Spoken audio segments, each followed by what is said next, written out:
ಹೇ ಕಂದ, ಲೈಫಲ್ಲಿ ನಿಜವಾಗ್ಲೂ ನಿನಗನ್ಸುತ್ತೆ ನಾನೊಬ್ಬನೇ ಇದ್ದೀನಿ, ಇಷ್ಟು ದೂರ ನಾನೊಬ್ಬನೇ ಬಂದೆ, ನನ್ನ ಕೈಯಲ್ಲಿ ಆಗ್ತಾ ಇಲ್ಲ, should I give up and ಮತ್ತೆ ವಾಪಸ್ ನಾನು ಎಲ್ಲಿದ್ದೆ ಅಲ್ಲೇ ಹೋಗ್ಬಿಟ್ರೆ ಚೆನ್ನಾಗಿರುತ್ತೆ ಅಂತ. ನೀನು ಇಷ್ಟು ದೂರ ಬಂದಿರೋದಕ್ಕೆ ನಿಜವಾಗ್ಲೂ ಒಂದು ಕಾರಣ ಇದೆ ಗೊತ್ತಾ? ಗೀವ್ ಅಪ್ ಮಾಡೋದ್ರ ಬಗ್ಗೆ ಯೋಚನೆ ಕೂಡ ಮಾಡಬೇಡ. ಇನ್ನೊಂದೇ ಹೆಜ್ಜೆಲಿ ನಿನ್ನ ಗೆಲುವಿರ್ಬೋದು, 2 ಹೆಜ್ಜೆಲಿರ್ಬೋದು, ಅಥವಾ ನಾಳೆ ಇರ್ಬೋದು, ನಾಡಿದ್ದಿರ್ಬೋದು, ಇಲ್ಲ ನೆಕ್ಸ್ಟ್ ಮೂಮೆಂಟಲ್ಲೇ ನಿನ್ನ ಗೆಲುವಿರ್ಬೋದು. ಬಟ್ ನೀನು ಗೆಲ್ಲೋದಂತೂ ಖಚಿತನೇ ಗೊತ್ತಾ? ನಿನಗೆ 1000 ಅನಿಸ್ಲಿ ಬಿಟ್ಕೊಡ್ಬೇಕು, ನನ್ನ ಕೈಯಲ್ಲಿ ಆಗ್ತಾ ಇಲ್ಲ ಅಂತ. ಆ ಬಿಟ್ಕೊಡ್ಬೇಕು ಅನ್ನೋ ಯೋಚನೆ ನಿಂಗೆ ಬರ್ತಾ ಇದೆ ಅಲ್ವಾ, ಅದನ್ನು ಬಿಟ್ಕೊಟ್ಬಿಡು. ಅದನ್ನು ಬಿಟ್ಟು ನೀನು ಗೆಲ್ಲೋ ಯೋಚನೆನಲ್ಲ.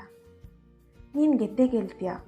ಇದನ್ನು ಯಾಕೆ ಹೇಳ್ತಾ ಇದ್ದೀನಿ ಅಂದರೆ, ಈ ಕೆಲಸ ಅಥವಾ ನೀನು ಅಂದ್ಕೊಂಡಿರೋದನ್ನು ಮಾಡೋದಕ್ಕೆ ನಿನ್ನ ಕೈಯಲ್ಲಿ ಮಾತ್ರ ಆಗೋದು.